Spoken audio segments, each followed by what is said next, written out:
आप देख रहे हैं न्यूज़ 9 भारत, रखिए आपको सबसे आगे। नमस्कार, आप देख रहे हैं न्यूज़ 9 भारत। मैं हूं आपके साथ अंजलि।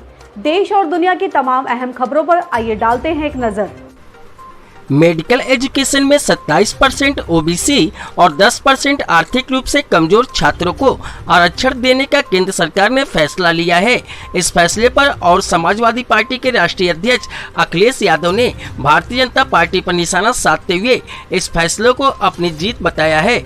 आरक्षण की इस लड़ाई को समाजवादी पार्टी लंबे समय से लड़ रही थी, जिसको भाजपा ने लागू किया है। ऐसे ही 2022 में समाजवादी पार्टी की सरकार बनेगी। सभी रिपोर्टर आरक्षण किस मुद्दे पर बुद्धिजीवी वर्ग और जनरल वालों से विशेष तौर से बात करेंगे कि शिक्षा में आरक्षण को समाप्त करने की कवायद को आखिर क्यों समाप्त नहीं किया जा रहा है।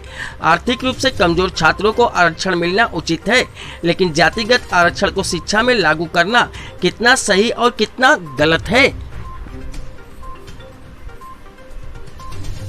प्रतिशत जो है मेडिकल में आरक्षण की बात स्पष्ट हो गई है। सवाल पहला ये है कि क्या जातिगत आरक्षण उचित है इस माहौल में बजाय आर्थिक आरक्षण के? जातिगत आरक्षण तो देखिए शुरू से ही मतलब इस माहौल में या किसी भी माहौल में उचित था ही नहीं। जो भी दिया गया वो देश को पीछे ले जाने का कार्य किया गया पुरानी सभी सरकारों के द्वारा। लेकिन वर्तमान परिप्रेक्ष्य में यदि जातिगत आरक्षण दिया गया है तो ये बैलेंसिंग का काम करेगा। जैसे कि आज सवर्ण समाज बहुत पीछे जा रहा है। सब कुछ करने के बाद हमारे यहाँ के लड़के न तो पढ़ाई लिखाई में आगे जा पा रहे हैं न कहीं और। जो आरक्षण से लड़के एसटी, एससी या ओबीसी या अन्य किसी वर्ग 40 नंबर में जिनका एडमिशन हो जाता है, वहीं सवर्ण समाज के बच्चों को 98% आने के बाद भी उनमें शंका बनी रहती है।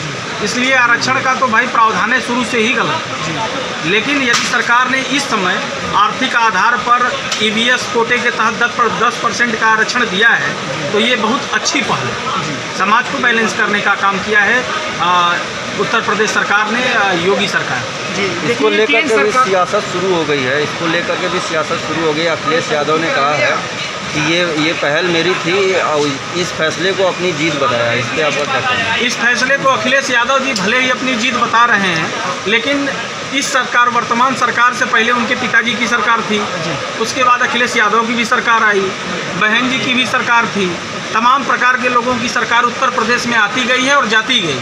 लेकिन ईवीएस जो सामान्य वर्ग है, गरीब है, गरीबों में पिछड़ा हुआ वर्ग जो है, उसके कल्याण के लिए किसी भी सरकार ने कोई काम नहीं किया। आज वाहवाही लूटना है तो सब लोग कहेंगे कि हमने किया है, हमारी पहल थी, हमारी पहल थी। यदि आपकी पहल थी तो ये काम आपने ही क्यों नहीं कर दिया? क्यों वर्तमान सरकार का आप इंतजार करते रहे? देखिए, केंद्र सरकार की तरफ से एक ये बड़ी पहल की गई है आरक्षण देने की जो बात है, लेकिन आगामी 2022 यूपी विधानसभा चुनावों में इसका क्या असर पड़ेगा? आप ये मानते हैं कि इसका असर पड़ेगा? निश्चित रूप से इसका जब फायदा मिल रहा है, ईवीएस वर्ग जो आरक्षण दिया गया है ईवीएस कोटे के तहत सामान्य वर्ग को, तो अब सामान्य में भी ये जागरूकता आने लगी है कि हमारे बारे में अगर कोई सोचने वाला है तो भारतीय जनता पार्टी की यही सरकार है। और बाकी सरकारों को सवर्ण समाज से कुछ लेना देना न तो कभी रहा है, न तो आगे भी कभी रहेगा। ऐसे ही तमाम खबरों के लिए बने रहिए हमारे साथ न्यूज़ 9 भारत पर। अब चाहूंगी इजाजत। नमस्कार।